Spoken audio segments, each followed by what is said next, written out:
जय हिंद। आइए अब हम लोग अभी इस वीडियो में parliamentary approval of president rule, जब हम लोगों ने आर्टिकल 356 के बारे में पढ़ा था कि किस प्रकार से अगर कोई भी स्टेट्स, कोई भी राज्य या तो केंद्र सरकार के दिए गए डायरेक्शंस को नहीं मानता है, फेल टू कंप्लाई, और अगर जो भी संवैधानिक प्रावधान है उसके अनुरूप नहीं कार्य करता है, ठीक है, not run according to the provision of the constitution, तो इन दो परिस्थितियों में जो है केंद्र सरकार वहां प्रेसिडेंट रूल लगा सकती है। तो कभी भी ऐसी कॉन्स्टिट्यूशनल क्राइसिस अगर उत्पन्न होती है तो वहां राष्ट्रपति शासन लगाया जाता है, ठीक है, अंडर आर्टिकल 356 के अकॉर्डिंग। अब है कि जब भी प्रेसिडेंट रूल लग जाते हैं, राष्ट्रपति शासन की घोषणा हो जाती है किसी एक राज्य में, उस परिस्थिति में जो है पार्लियामेंट की अप्रूवल की आवश्यकता होती है, क्योंकि पार्लियामेंट जो है वो विल ऑफ द पीपल को रिप्रेजेंट करती है, ठीक है। और भारत सरकार के द्वारा या कोई भी लोकतांत्रिक व्यवस्था में कोई भी अगर कार्य किए जा रहे हैं तो उसे संसद की सहमति की आवश्यकता होती है, क्योंकि संसद के प्रतिनिधि जो है इनडायरेक्टली कह सकते हैं चुनकर आते हों या डायरेक्टली उसमें इलेक्टेड होते हों, वहाँ जो है पूरे के पूरे लोगों के एस्पायरेशंस, ड्रीम्स और उनकी आकांक्षाएं बिल को रिप्रेजेंट करते हैं। तो यह सबसे कह सकते हैं कि जरूरी है कि जो institution bill of the people को रिप्रेजेंट करता है उसके द्वारा पारित हो। अगर उसके द्वारा पारित हो गया, उसकी सहमति व्यक्त कर दी गई, तो माना जाएगा कि वह एक प्रकार से जो भी स्टेप्स गवर्नमेंट के द्वारा उठाए जा रहे हैं, चाहे कहीं प्रेसिडेंट रूल लगाया जा रहा है, कहीं स्टेट इमरजेंसी लगाया जा रहा है, वह लोगों के द्वारा लगाया जा रहा है, क्योंकि वहाँ लोगों के प्रतिनिधि जो है निर्णय लेते हैं on the behalf of the people, ठीक है। तो वही है पार्लियामेंट्री अप्रूवल। इसलिए देखते हो पार्लियामेंट का रोल बहुत महत्वपूर्ण है। चाहे हम लोगों ने नेशनल इमरजेंसी के बारे में पढ़ा था अंडर आर्टिकल 352, उस परिस्थिति में भी पार्लियामेंट का कंट्रोल दिखाया गया है कि कभी भी अगर आपातकाल लगता है तो उसे पहले तो काउंसिल का अब तो रिटर्न पूरे के पूरे फॉर्म में जो है प्रेसिडेंट को देना होगा, साथ साथ पार्लियामेंट से भी उसे पारित करवाना होगा, बोथ हाउस, लोकसभा और राज्यसभा। लेकिन अब हम बात करते हैं कि कहीं अगर कोई राज्य में प्रेसिडेंट रूल लगता है कोई कॉन्स्टिट्यूशनल क्राइसिस के ग्राउंड पर, उस परिस्थिति में भी पार्लियामेंट्री अप्रूवल की आवश्यकता होती है, approved by both the house of the parliament, और हाउस के दोनों सदनों में विद इन 2 मंथ, 2 महीने के अंदर उसे अप्रूव कराना होता है, ठीक है। कहीं भी अगर कोई भी एक राज्य में अगर प्रेसिडेंट रूल लग जाता है, अब तक जो है भारत में 100 से भी अधिक बार जो है राष्ट्रपति शासन लगाए जा चुके हैं राज्यों में, तो इस परिस्थिति में विद इन 2 मंथ, 2 महीने के अंदर दोनों सदनों में, लोकसभा और राज्यसभा में इसे पारित कराना होगा। और अगर लोकसभा नहीं है, मान लो कि अभी लोकसभा जो है डिसॉल्व है, ठीक है, तो उस परिस्थिति में राज्यसभा से पारित करवाना होगा मीन टाइम, मतलब उस मध्यकाल में।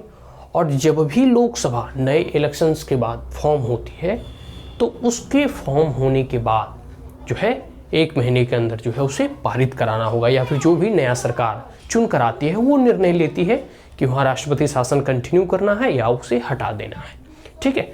तो कोई भी सरकार बने, किसी भी सरकार बने, अगर राष्ट्रपति शासन को जारी रखना है, उसे कंटिन्यू रखना है, तो उसे लोकसभा में पारित कराना होगा और राज्यसभा में भी, मतलब पार्लियामेंट की अप्रूवल उसमें चाहिए ही चाहिए। And if approved continue 6 month, और अगर एक बार अप्रूव हो जाता है राष्ट्रपति शासन दोनों सदनों से, तो वह जो है 6 महीने के ड्यूरेशन तक वहाँ राष्ट्रपति शासन लगाए जाने का प्रावधान है। और अगर उसे और एक्सटेंड करना है तो फिर से 6 महीने के बाद अप्रूवल लेना होगा पार्लियामेंट को, और इसे 3 साल तक एक्सटेंड किया जा सकता है हर एक 6 महीने के बाद, एवरी 6 मंथ, ठीक है। और अप्रूवल जो है सिंपल मेजोरिटी के तहत लेना होगा दोनों सदनों में, ठीक है। 44th अमेंडमेंट किया गया है 1978 में, ठीक है। 1978 में 44वें संशोधन के अंतर्गत जो है इसमें कुछ प्रावधान जोड़े गए हैं, जैसे restraint of the power of the parliament, parliament के पावर को कुछ थोड़ा रिस्ट्रेंट किया गया है, कुछ कम किया गया है, कुछ रोकने का प्रयास किया गया है, to extend a proclamation of president rule beyond 1 year. अब कहा जा रहा है कि 1 साल से, देखो इसमें 3 साल का प्रावधान है कि 3 ईयर तक आप राष्ट्रपति शासन लगा सकते हैं, लेकिन इसमें अब कहा गया है 44वें संशोधन के बाद कि आप 1 साल से अधिक राष्ट्रपति शासन नहीं लगा सकते। 1 साल के अंदर अंदर आपको उस राज्य में इलेक्शन करवाने होंगे, ठीक है। तो वही है इफ एक्सटेंडेड टू कंडीशंस, और अगर आपको 1 साल से अधिक बढ़ाने हैं उस परिस्थिति में 2 कंडीशन होनी चाहिए। पहला, प्रोक्लेमेशन ऑफ नेशनल इमरजेंसी। अगर नेशनल इमरजेंसी, राष्ट्रीय आपदा लगा हुआ है पूरे देश में, ठीक है, अगर पूरे देश में राष्ट्रीय नेशनल इमरजेंसी लगा हुआ है अंडर आर्टिकल 352, ठीक है, तो उस परिस्थिति में 1 साल से अधिक भी कंटिन्यू हो सकता है स्टेट इमरजेंसी और प्रेसिडेंट रूल किसी भी राज्य में। दूसरा स्थिति है कि अगर इलेक्शन कमीशन सर्टिफाई करती है, मतलब एक प्रकार से प्रमाण देती है, प्रमाण पत्र देती है कि general election of legislative assembly of that particular state can't be held on the account of difficulties। कोई डिफिकल्टीज है कि वहाँ जनरल जो सामान्य इलेक्शन होने चाहिए राज्य के विधान सभा का, वह नहीं हो पा रहा है इस परिस्थिति में, मतलब कोई डिफिकल्टीज है, चाहे कोई भी लॉ एंड ऑर्डर सिचुएशन हो, कोई भी सिचुएशन हो, ठीक है।